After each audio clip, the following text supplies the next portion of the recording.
Il faut distinguer deux cycles, le cycle lunaire et le cycle solaire. Le cycle lunaire fonctionne sur la base de 12 secteurs, du fait des rencontres entre la Lune et le Soleil. Et donc les mois du calendrier juif et musulman sont solilunaires, c'est-à-dire que le début du mois correspond à une nouvelle lune.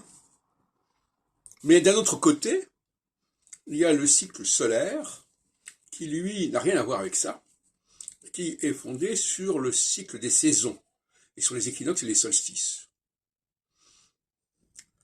Et le problème, c'est que ces deux cycles ne coïncident pas, ou de manière tout à fait exceptionnelle. Autrement dit, nous avons deux façons de marquer le temps, soit à partir de la nouvelle lune et de la pleine lune, soit à partir de l'équinoxe de printemps, etc., etc. Et la fête de Pâques essaye de concilier ces deux cycles, mais un petit peu laborieuses, disons. C'est-à-dire qu'on voudrait à la fois que ça respecte l'équinoxe de printemps, et à la fois que ce soit lié à la question de la Lune, dans son rapport avec le Soleil.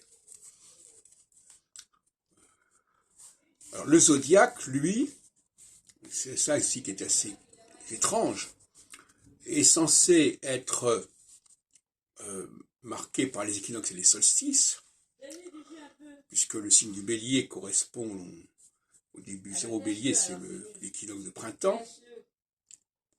Mais en même temps, c'est une division en 12.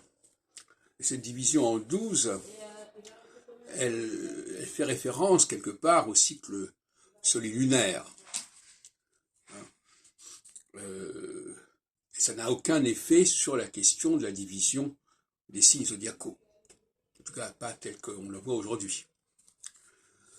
Autrement dit, nous avons là deux systèmes qui sont parallèles en quelque sorte, qui tous les deux entendent baliser l'année terrestre, au niveau des saisons d'un côté, au niveau des rencontres, des 12 ou 13 rencontres solilunaires de l'année, mais nous avons un système qui est syncrétique, indiscutablement.